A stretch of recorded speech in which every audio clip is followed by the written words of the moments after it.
So once again, the Detroit Pistons drop a game against a team that they should have beat, and they needed to beat because of the specific part of the back end of their schedule is going to be absolutely brutal. From the Knicks to the Thunder, to the Timberwolves, to the Cleveland Cavaliers, they're going to be facing teams that are winners that are looking to position themselves for the playoffs that are coming up. And it's not going to get any easier. And so they needed to take care of business, and they did not.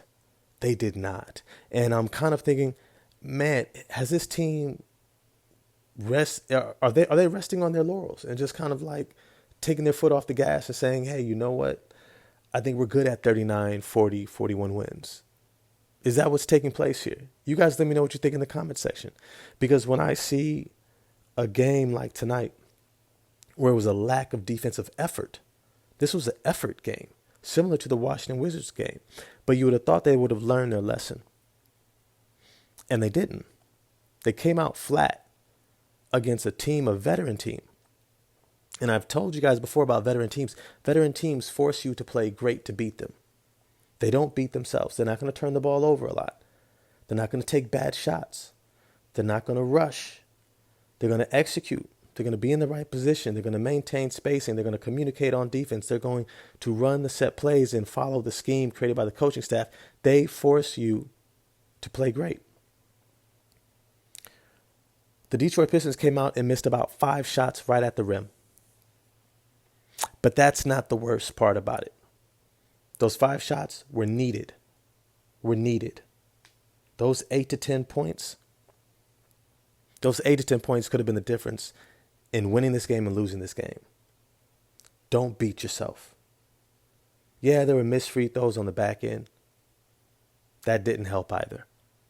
But here are some aspects that I thought were noteworthy, and I really have to point out. One, look, I do have to acknowledge the Detroit Pistons are playing in Dallas. Cade Cunningham and Ron Holland are from the Dallas area. So there's a good chance they went out last night.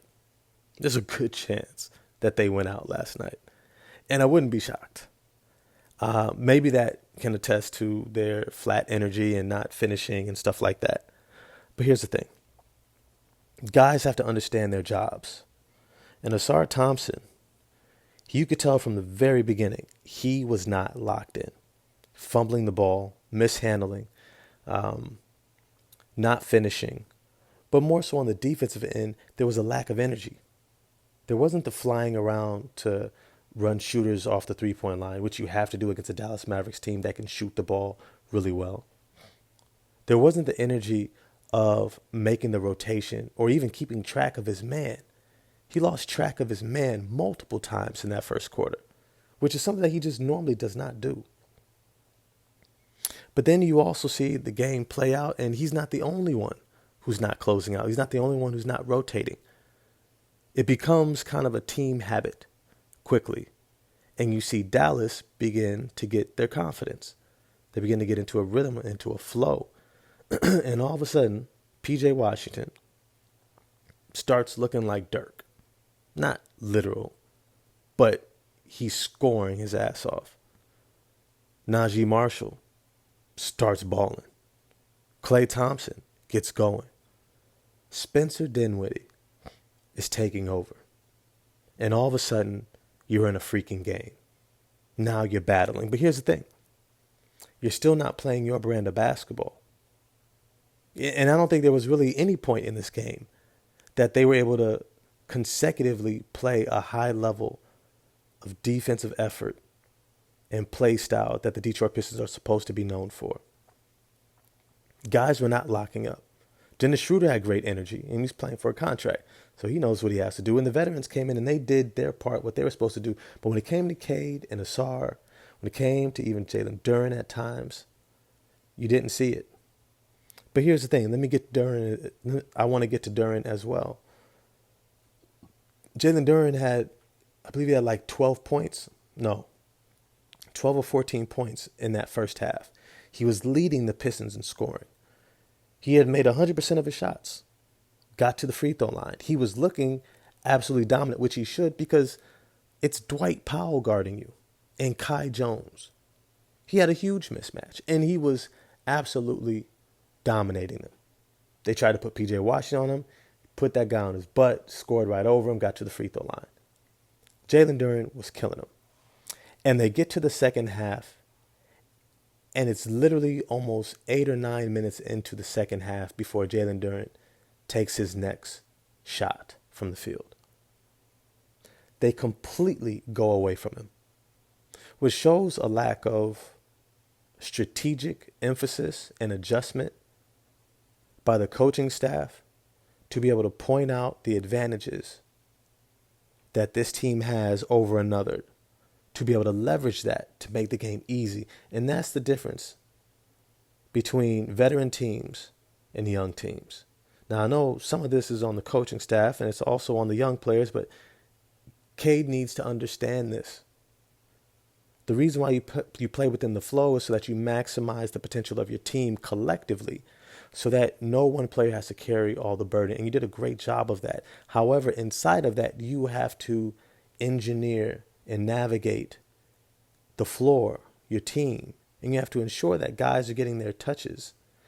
When you have a mismatch, you milk the mismatch. You make sure that you consistently go to that guy to give them an opportunity to be able to continue to put pressure on the defense in a way that alleviates pressure from the rest of the team.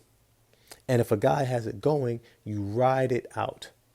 You ride him out so that you're able to maximize what he is able to accomplish on the floor, because maybe it's his night. Maybe it's his night and your night, because when you got to the end of tonight, you needed one other player to have a night. And you went away from that guy who was there the whole time. Jalen Duren should have had a 24 to 26, 28 point night. He should have had a huge night tonight. And this is not the first time that a game has ended and I've gone back and looked at it and I said, Jalen Duren should have had a huge night. They didn't go to him. They didn't create opportunities for him. They did not spread it out and say, hey, you have a mismatch. Try to get back to that free throw line. Keep the other team in foul trouble. Keep their defense on their heels. Right? Utilize your leverage in another way outside of pick and roll. Because you know what? The Dallas Mavericks do an amazing job of limiting the pick and roll.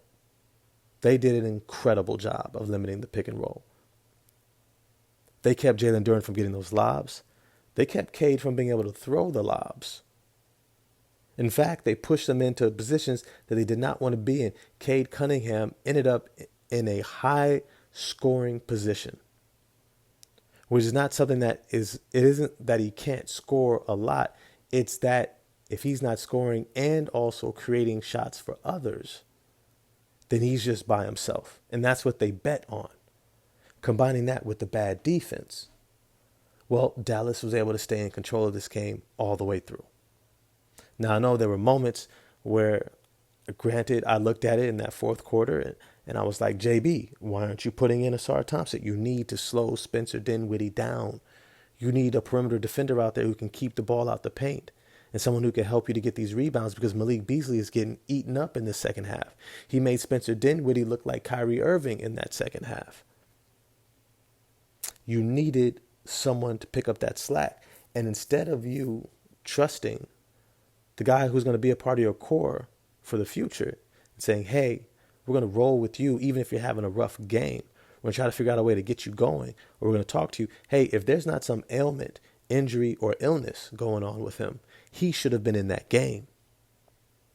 And you not playing him directly hurt this team. I get it. He was having a bad game. But you wouldn't bench Cade if he was having a bad game. You wouldn't bench Ivy, or hopefully, if he was having a bad game. Matter of fact, you don't bench your core guys if they're having a bad game. You help them to get through it, because that is a part of the learning curve. How do you figure this out? How do you get yourself going? How do you flip that switch? This is where you find out if they can flip a switch. The decisions with the lineups, and if I'm honest, the lack of lineup altering or even slight maneuvering throughout the season has been somewhat suspect. I mean, I haven't wanted to argue with you too much because of the simple fact that you're winning and you're doing great this season as a whole. And so I'm not going to tell you you're doing it wrong, but I am saying that I have noticed that there's been opportunities to create leverage by adjusting your lineups and the roster, and you didn't make it. And I've bet on the side of that you wanted continuity and consistency. And I'm also noticing that sometimes you're not making adjustments, or there are adjustments left unmade. And one of the major ones has been the full utilization of Jalen Duren when he has clear mismatches. Especially with Jaden Ivey out, you need that secondary scorer. And if you don't have Malik Beasley going ape, then you need to leverage somebody else. Tobias Harris did what Tobias Harris does. Everyone else pretty much did what they do. You needed somebody else to get it going. And it just felt like this was once again a game where there was meat left on the bone, where there was opportunity unexplored. There were chances not taken. And that is something that is not going to bode well when you get to the playoffs, because that's exactly how you get through the playoffs. Is that you're going to have to try new things. You're going to have to experiment. You're going to have to adjust. And you need a team that is accustomed to pivoting and adjusting and running an audible when you need to. This game collectively was not a very good game as a team. As a team. Cade ended up with a great stat line. Okay. 35, 7, and 6, and 1. I'm not putting it all on one guy, but I am saying that there were adjustments to be made that were not made, and it cost them in this game. And collectively, it's the reason why they lost against the Dallas Mavericks. But in the long run, where it's going to hurt them the most is how do they finish this season? If you're struggling to put away the Dallas Mavericks, how are you going to do it with Cleveland, in Oklahoma City, in New York? How are you going to deal with those teams, the Sacramento and the Toronto Raptors? How are you going to deal with those teams, all right, who might be fighting to get into the play-in? The Raptors are actually right outside the play-in. They're the number 11 seed, trying to figure out a way in. Sacramento's trying to figure out a way in.